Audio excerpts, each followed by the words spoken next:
இந்த டயட் ரெசிபியை நான் ஃபாலோ பண்ணி ஒரே மாதத்தில் 2 கிலோ வர குறைச்சேன். அப்படி என்ன ரெசிபின்னு இன்றைக்கி நான் உங்ககிட்ட ஷேர் பண்ணலான்னு தான் வந்திருக்கேன். ரெசிபி என்னென்னு பார்க்கலாமா? ஒரு முட்டைக்கோஸ் பார்த்தீங்க அப்படின்னா அதிகபட்சம் இந்த சைஸில் தான் இருக்கணும். இதை விட பொடியாக நீங்கள் நறுக்கிறதுனாலும் உங்களோட சாய்ஸ் தான். ஆனால் மேக்ஸிமம் இந்த சைஸில் தான் இருக்கணும். இதுக்கு மேலே நறுக்குனா நல்லா இருக்காது. நான் இன்றைக்கி ஒரு ஹாஃப் முட்டைக்கோஸ் எடுத்து நறுக்கியிருக்கேன். நான் இன்றைக்கி 2 பேருக்கு பண்ணுறேன். அந்தளவுக்கு தான் எடுத்து நறுக்கியிருக்கேன்.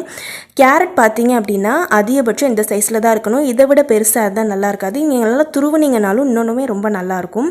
இந்த கருவேப்பிலை, கொத்தமல்லி, புதினாலாம் பார்த்திங்கன்னா எந்த அளவுக்கு பொடியாக நுணுக்க முடியுமோ அந்த அளவுக்கு நுணுக்கிக்கோங்க.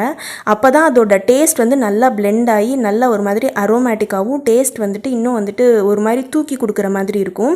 இப்போ இதுக்கு என்னென்ன ஸ்பைசஸ் ஆட் பண்ணலான்னு பார்க்கலாம். தேவையான அளவு உப்பு ஆட் பண்ணிக்கிட்டேன். மிளகாப்பொடி எவ்வளோக்கு எவ்வளோ கம்மியாக ஆட் பண்ண முடியுமோ அவ்வளோக்கு அவ்வளோ கம்மியாக ஆட் பண்ணிக்கோங்க. ஜீரகம் ஆட் பண்ணையில் இன்னும் நல்லா கிரன்ச்சியாக ஒரு மாதிரி நல்லா அரோமேட்டிக்காக இருக்கும். கொஞ்சமாக உங்களுக்கு கைப்போக்குக்கு எவ்வளோ ஜீரகம் வருதோ அந்தளவுக்கு எடுத்து போட்டுக்கோங்க. அடுத்து என்னென்ன ஆட் பண்ணுறோன்னு பார்க்குறதுக்கு முன்னாடி இதை ஒரு தடவை நல்லா மிக்ஸ் பண்ணிக்கோங்க. ஏன்னா அந்த மசாலாலாம் நல்லா மிக்ஸ் பண்ணும்போது தான் அது நல்லா அந்த காயோட ஒட்டும். இன்றைக்கி நான் இவ்வளோ பெரிய டம்ளரில் 1/4 டம்ளர் கோதுமை மாவு எடுத்திருக்கேன். கோதுமை மாவு வேணாம் அப்படின்னா நீங்கள் கடலை மாவு எடுத்துக்கலாம். கடலை மாவும் வேணாம் பஜ்ஜி மாவு போட்டுக்கலாமான்னு கேட்டிங்கன்னா உப்பையும் மிளகாப்பொடியையும் ஸ்கிப் பண்ணிடுங்க. இப்போது கொஞ்சமாக தண்ணி ஊற்றி இதை நல்லா கிளறுங்க.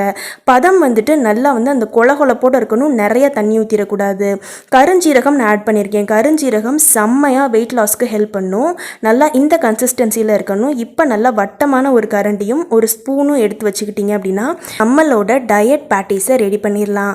இப்போ ஒரு தோசை சட்டியில் கொஞ்சமாக செக்கில் ஆட்டின நல்லெண்ணெய் எடுத்திருக்கேன்.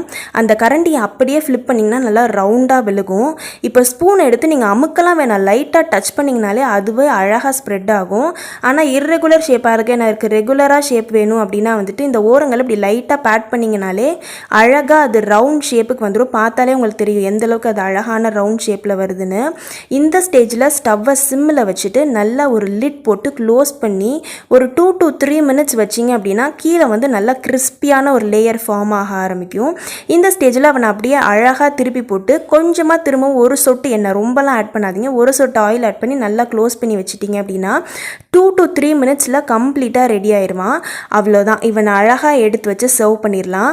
இந்த ரெசிபியை ட்ரை பண்ணுறதுக்கு முன்னாடி உங்கள் வெயிட் என்னன்னு பார்த்துட்டு இந்த ரெசிபியை கண்டினியூஸாக ஒரு 1 month ட்ரை பண்ணுங்கள். ஒரு 2 to 3 days விட்டு ட்ரை பண்ணுங்கள். வெயிட் எப்படி வந்துச்சுன்னு சொல்லுங்கள். வீடியோ பிடிச்சிருந்தா லைக் பண்ணிவிட்டு சேனலை சப்ஸ்கிரைப் பண்ணிடுங்க.